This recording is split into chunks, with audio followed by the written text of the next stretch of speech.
Recién hablábamos con Pablo Cel, bueno, director nacional de contrataciones públicas. Antes estuvimos hablando con el tema mujer policía y también lo que tiene que ver con la carrera de ser policía, lo que implica ventajas, desventajas. Y en los últimos días se hizo noticia, está haciendo noticia la serie de protestas, manifestaciones, inclusive el cierre arbitrario del local de la presidencia del INDI, lo que está obligando a los funcionarios directivos a hacer oficinas en otros lugares, Gloria y audiencia. Y para entender esto, bueno, ¿qué es lo que pasa en INDI? Yo creo que no podemos sacar conjeturas, conclusiones. Esta semana le escuché al colega Enrique Vargas Peñas diciendo, o sea, me sorprendió porque estaba defendiendo a la presidencia del INDI. O sea, Enrique es un periodista siempre cuestionador, pero decía de que el problema no es la autoridad, no es este gobierno, el problema es años de corrupción y la forma en que durante años unos cuantos líderes que decía él que ni sabe si son indígenas, pero que mantienen prácticamente en forma de legiones de indígenas que vienen cada tanto a manifestarse, a tomar plazas, a patotear, a exigir y a veces a llevar recursos. ¿Es esa la realidad en la que asumen Tina? Nuestra invitada hoy es la pregunta que le hacemos. Tina es del INDI, bueno, además de ser guaraní occidental, o sea, estamos hablando de alguien que nos puede hablar desde adentro de lo que es este problema, pero también lo que implica ahora estar en esta gestión pública. Tina Alvarenga, ella es asesora del INDI, así es que gracias por estar aquí y bueno, por develarnos esta cajita de Pandora que tiene que ver con esa realidad que ya escuchabas cómo empezamos esta entrevista. Y bueno, hola a toda la audiencia, ¿verdad? Y sí, realmente nosotras y nosotros, esta administración se ha encontrado con una institución sumamente desinstitucionalizada, como quien quiera decir. El INDI, desde mi punto de vista, es nada más que grafica lo que ha sido por años y lo que sigue siendo y que ahora se intenta de alguna manera revertir lo que el Estado paraguayo tiene hacia los pueblos indígenas, ¿verdad? Estamos hablando de una institución bastante deslegitimada, bastante dejada de lado, y eso se ve en cuestiones muy concretas como es el presupuesto, por ejemplo. Y ciertamente nosotros nos encontramos con un INDI con una serie de problemas y situaciones que se vienen arrastrando. Que yo sepa, no hay un presidente que haya llegado a un término de 5 años desde el momento después de la caída de la dictadura. No sé también si antes, ¿verdad? Pero incluso los mejores profesionales entendidos en la materia, como por ejemplo Jorge Servín, Oscar Ayala, han pasado por esta institución y no ha durado. Estamos hablando de personas que estudiaron, que trabajan con los pueblos indígenas. Y no solamente eso, indígenas, porque recordemos que Margarita Miwanji no pasó ni llegó a 4 meses.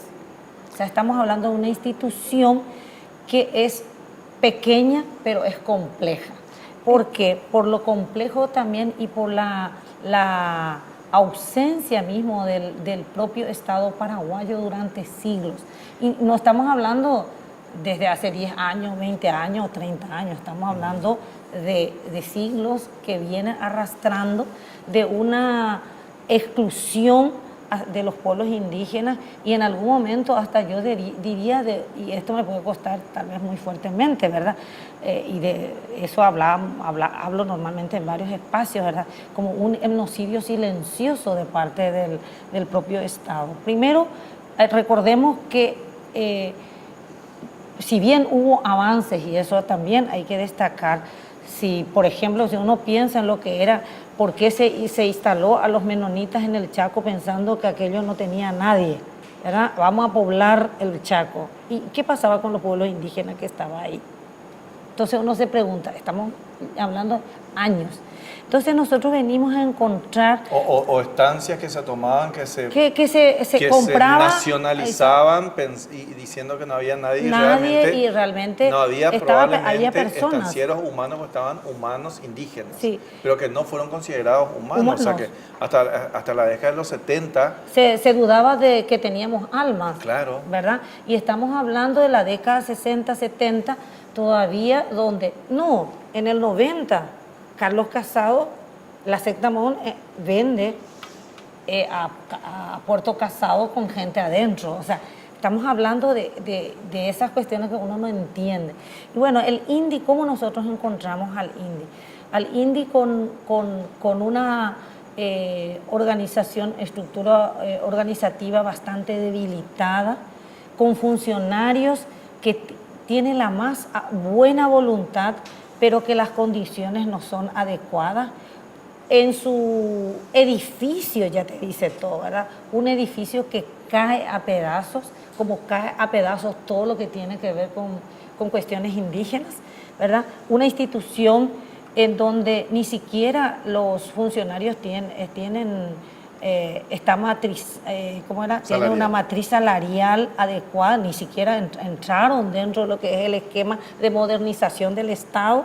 O sea, estamos hablando de interna y externamente. Y unos pueblos indígenas que, si bien hemos avanzado en los derechos, sin embargo, la lucha por la tierra sigue siendo un pendiente. Estabas hablando y hiciste una mención al inicio, el problema de la institucionalidad.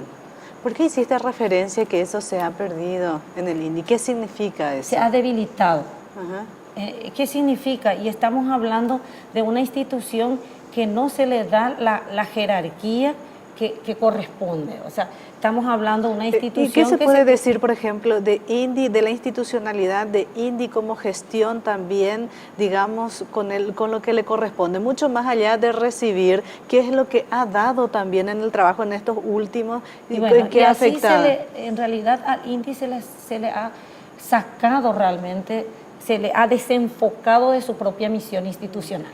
Eso hay que decir, se le ha desenfocado, se le ha dado unas misiones institucionales, unas funciones que no debería tener. El INDI no es una SEM indígena, el INDI no tiene por qué estar distribuyendo kits, ¿verdad? El INDI no tiene por qué estar pagando estudios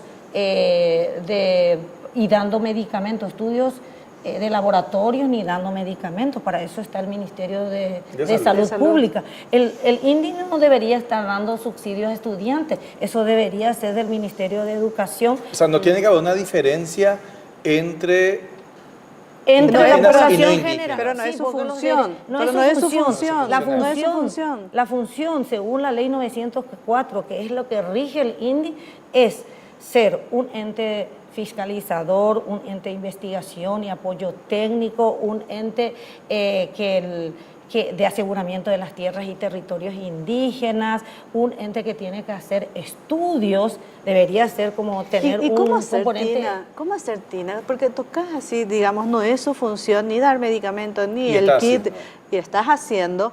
En contrapartida, cuando vos ya tenés un público, por decirlo de alguna manera, acostumbrado a eso, y por el otro lado los otros haciéndose también de los desentendidos porque vos estabas haciendo luego y sin importar esa función real que tienen. Y ese es uno de los puntos de la crisis hoy en la institución. ¿Por qué? Porque esta nueva administración que viene con un equipo que propone una transformación, una reingeniería de intentar encauzar, no de una vez, sino en un proceso gradual de entrar otra vez dentro de la misión del INDI. Obviamente eso implica ir rompiendo viejas prácticas de asistencialismo, viejas prácticas de liderazgo, algunos liderazgos que vienen, piden y siempre se le está dando, olvidándose realmente que lo importante es que esa institución es un ente rector de las políticas públicas y olvidándose de las políticas públicas y enfocándose al asistencialismo. Hoy no podemos, o sea, estamos hablando, de repente critican de que se dé el kit, pero si está presupuestado, se tiene que hacer ya se ha pagado, se ha licitado todo eso, tenemos que distribuir solamente. Si no distribuimos, ¿qué van a decir? Ahora bien, Tina, vos sos una asesora, estudiosa, estudiante de antropología, estaba leyendo en tu currículum que hace poco volviste de un curso bastante importante en derechos humanos de Ginebra, de España, etc. Tenés un camino hecho en la política inclusive, estás adentro como asesora observando, mirás ahora desde adentro, que es muy distinto cuando miramos de afuera, a veces de afuera opinamos y generalmente opinamos y criticamos. Estando adentro, seguís haciendo crítica. ¿Qué se puede hacer ahora desde adentro? O sea, porque estamos a tiempo de una transformación necesaria en el INDI. Sí, así mismo, y estamos haciendo. O sea, eso es lo que genera esta crisis. Sí. El caminar ¿Se puede cambiar? Sí, ¿O se debe cambiar? Se puede ir avanzando en una transformación gradual y sostenible, si nos dejan, ¿verdad? Obviamente, tiene el apoyo, la presidenta Ana María Len tiene el apoyo de todo el Ejecutivo, por eso estamos teniendo, por primera vez creo que el INDI forma parte del gabinete social, entiendo yo, no sé si estuvo en algún otro momento en donde todas las instituciones están allí y estamos viendo de intentar articular y coordinar las acciones y los presupuestos, incluso de ver realmente que llegue a los pueblos indígenas de una manera mucho más sostenida, mucho más coordinada y articulada entre todas las instituciones, el Ministerio de Agricultura y Ganadería, el Ministerio de Desarrollo Social, el Ministerio de Ambiente, el Ministerio de la Niñez y la Adolescencia. O sea, son muchos ministerios que tienen direcciones de atención a pueblos indígenas y por otro lado ese punto que quedó siempre así como sin desarrollar, que es la desconcentración del INDI, que esté más cerca de la gente, ¿verdad? Y eso quiere decir una desconcentración departamental en articulación con los gobiernos departamentales. Y aquí es bueno señalar cuánto, por ejemplo, es el presupuesto del INDI para el 2019. Hoy tenemos 62.000 millones de guaraníes más o menos para el INDI, con un recorte de más de 20.000 millones. Sin embargo, por ejemplo, la gobernación del departamento Alto Paraná tiene más de 116.000 millones, un solo departamento.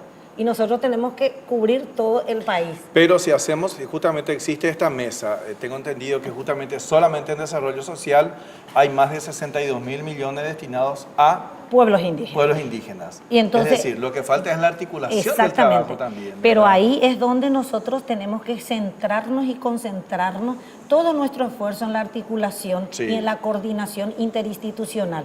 Pero si seguimos con estos focos de conflicto que solamente vienen a distraer el verdadero trabajo del INDI, se nos hace muy difícil.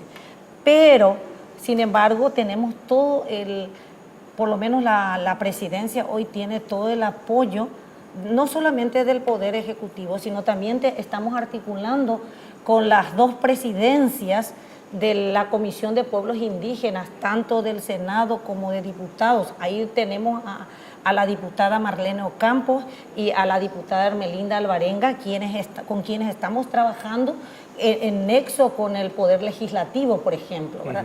Hay un intento, no solamente un intento, sino hay avances, pequeños pasos que se está dando desde esta construcción de una política de Estado mucho más sostenible, mucho más desde la mirada de una política pública a corto, mediano y largo plazo. Obviamente estos focos de la lucha por la tierra es un tema muy grosso que 4 o 5 abogados que tenemos en el INDI es imposible abarcar. Sin embargo, casos como Tacuaraí, por ejemplo, yo te quiero decir que nuestros abogados han estado en esos lugares acompañando. O el caso de Itacurú, donde a mí me tocó ir hasta allí para conversar con la gente y en donde tenemos el título de propiedad a nombre del INDI y el INDI está al lado de los indígenas luchando porque realmente esas tierras no sean tocadas. O el caso de Sauce, donde ahora estamos avanzando y acompañando. o el caso de las tierras, o los casos de sentencia de Sahuayamaxa, ya que AXA, Samocaset y que le Magatecma, que estamos dando pasos importantes desde el 2005, 2006, no se ha avanzado mucho, hoy queremos avanzar. Entonces son puntos importantes que nos deben dejar de hacer. Lo que pasa es que sucede como que una distracción, o sea, no me das atención médica, no me das lo que estoy pidiendo, y realmente el trabajo del INDI es como mucho más profundo de ese dejar de ser más asistencialista. Allá del asistencialismo. Sí. Ahí ya dijo, déjenos hacer, ¿verdad? O sea, realmente creo que cuando se toca lo que estaba como estaba y molesta es que empiezan a reaccionar, Tina. Yo veo que la presidenta Ana María Allen está en las comunidades, está recorriendo, de hecho que están sin oficina, ¿verdad? Por ahora, porque está Te voy a dar un dato, César, honesto. y a vos también en la audiencia. Quiero nomás preguntar, ¿algún presidente o presidenta del INDI ha llegado hasta la morgue para consolar a una mujer indígena cuyo hijo está ahí? No, yo no recuerdo. No recuerdo que se haya ido al hospital indígena para empezar. Bueno, o a las comunidades. Humanizar, darle un rostro humano a su gestión, más allá de lo político, y en donde a los funcionarios se les quiere también jerarquizar, peleando un presupuesto para que entre en una matriz salarial, para que tenga desprecarización salarial. Para que salga de la desprecarización. Sí, para que salga de eso, para que tenga bonificación familiar, etcétera, etcétera. Son otros puntos muy importantes que tenemos que trabajar, porque hoy el INDI, si usted se va, no va a querer entrar ahí. Y yo no sé cómo estos funcionarios han aguantado tantos años de una forma tan precaria y que ellos no merecen. Entonces aquí hay dos derechos que deben ser precautelados. El derecho de los pueblos indígenas a ser atendidos y a ser reconocidos en sus derechos, pero también el derecho de los funcionarios del INDI que deben ser respetados. ¿Cuántos funcionarios tienen? Y mira, no llega a 100, de los cuales 75 son los que están en forma permanente, de los cuales una sola indígena es funcionaria permanente. ¿Y no tiene oficinas regionales tampoco? Tampoco tenemos oficinas regionales. O sea, que hay tanta carencia que hoy yo digo, una vaca, para atender a las vacas, se tiene 3 veces más que el presupuesto del INDI. No seas mala con Cenaxa. Bueno. No soy mala. No, pero no solo con Cenaxa. Correo Paraguayo. ¿Qué hace hoy con tanto mail, internet, etcétera? Tiene más presupuesto que el INDI. Ellos tienen más de 88.000 millones para el 2019. El INDI menos de 62.000 millones. Bueno, la ventaja está en este proceso de transformación que se puede cambiar. Qué bueno en el caso de que ustedes por primera vez se piense de esa forma y digan, no, esto está mal. Y con lo que esto podemos cambiar. Con lo que tenemos, no solamente se puede hacer, vamos a hacerlo, porque si uno tiene la capacidad de articulación, de coordinación, de sumar esfuerzos y nos dan el tiempo para hacerlo, les puedo asegurar que sí se puede. Bueno, Tina, muchas gracias por compartir y por ser tan sincera finalmente, ¿verdad? Porque estamos hablando de desnudar cosas que tienen que ver con una realidad donde sabemos que así como están las cosas, no funcionan. Y lo bueno es lo que ella dice, son procesos. No se puede cambiar todo lo que se ha hecho tanto tiempo y volver a lo que es la esencia del indio. Ojalá este proceso siga su rumbo, ¿no? Bueno, nos vamos, Gloria. Nos vamos. Tina, gracias por estar con nosotros. Gracias. Bueno, hablamos así con Tina Alvarenga. Ella es una de las asesoras que está al frente del INDI y las prioridades y esta hoja de ruta que tiene que ver con una transformación total de esa institución con una labor tan noble a favor de los distintos pueblos indígenas. Gracias por acompañarnos. Nos reencontramos la próxima semana.